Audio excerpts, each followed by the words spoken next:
Should you scream? If you come any closer, if you touch me or anything, I think I'll scream. If you were having a breakdown and it was a really nerve-wracking one, should you scream? Would that be cathartic?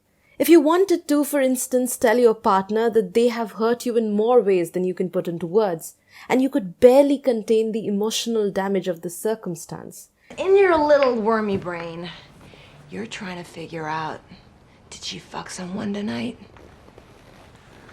Now, see, Clem, I assume you fucked someone tonight. Isn't that how you get people to like you? Would screaming help release some of that? Is that why you think the characters here are screaming? I can't believe I have to know you forever! Oh, you're fucking insane! And you're fucking winning! Does it break your heart to think about the hurt that has led these people into this moment? Do you think they will regret exploding like this later? And if you are not exploding, should you just implode? Collapse into yourself under the unbearable weight of what you have done. Your anger and guilt and regret just eating at your mind. A scream hitched in your heart, threatening to escape.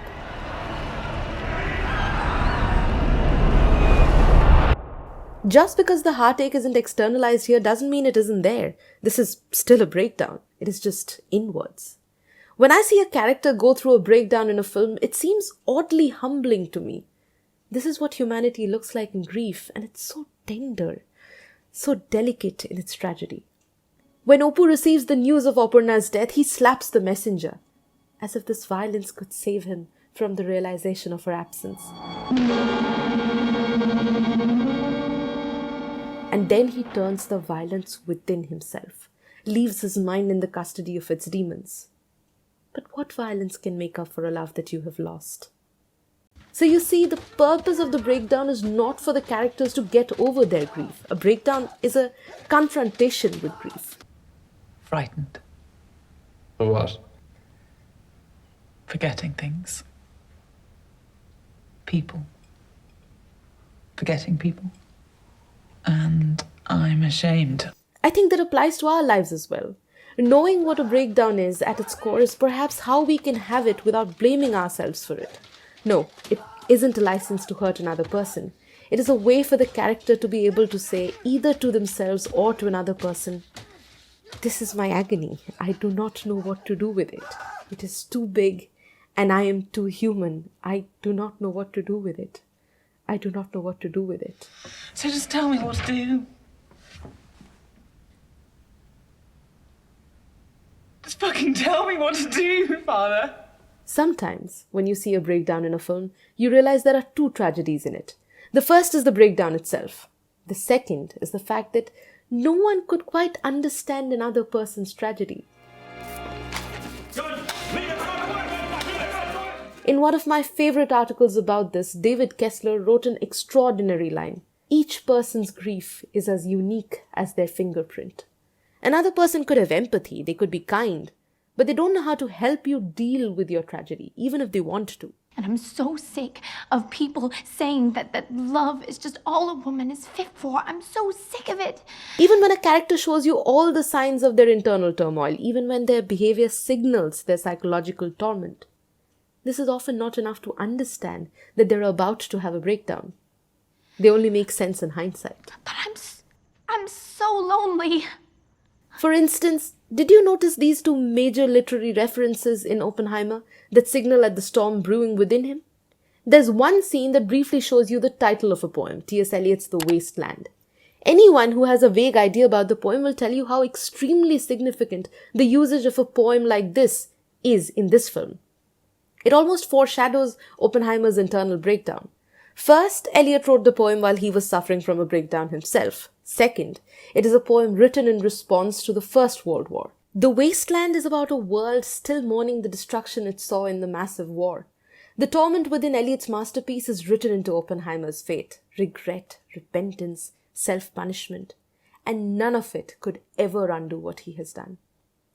The second literary reference comes when General Groves asks him to name the test run for the bomb. What do we call the test? Batter my heart. Three-person God. What? Trinity. This is also a line from a poem after which J. Robert Oppenheimer is said to have named the test run the Trinity Test. Written by John Donne, this is a poem about a crisis of faith, a poem about the violence within the mind, a poem that is desperately seeking for a redemption. This too ties into Oppenheimer's character. Donne's poem ends in 14 lines, but Oppenheimer's breakdown leads him deeper and deeper into himself, like a winding staircase that spirals into a void.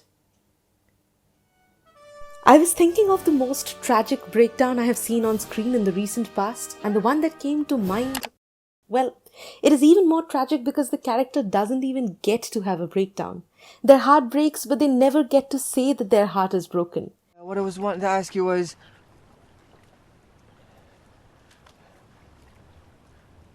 you probably wouldn't ever want to, I don't know, to fall in love with a boy like me, would you? No, Dominic, I don't think so, love. Oh, yeah, no. I was thinking no. Dominique proposes to Shobhan, and despite the extraordinary kindness with which she tells him how she feels, despite the profound grace with which he accepts it, you know how intensely, irrevocably it is breaking his heart. Well, there goes that dream. You wish you could just hold Dominique's hand and borrow some of that torment, share its weight. It is a scene so powerful that it makes you wish that each person's grief wasn't as unique as their fingerprint. But even though grief is as unique as a fingerprint, David Kessler had written, there is something that unites us.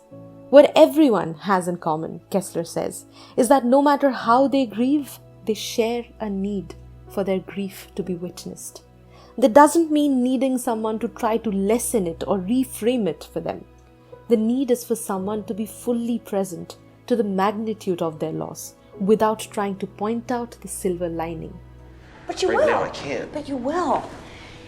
You know, you will think of things. And I'll get bored with you and feel trapped because that's what happens with me. Okay. So watching a character have a breakdown, bearing witness to their sadness without being able to reach into the frame to offer some reassurance, that serves a human purpose. It teaches us the patience necessary to get through the hurt, to hold each other's hand through it. The hands would have different fingerprints, of course, but there will, at least, be the warmth of being held.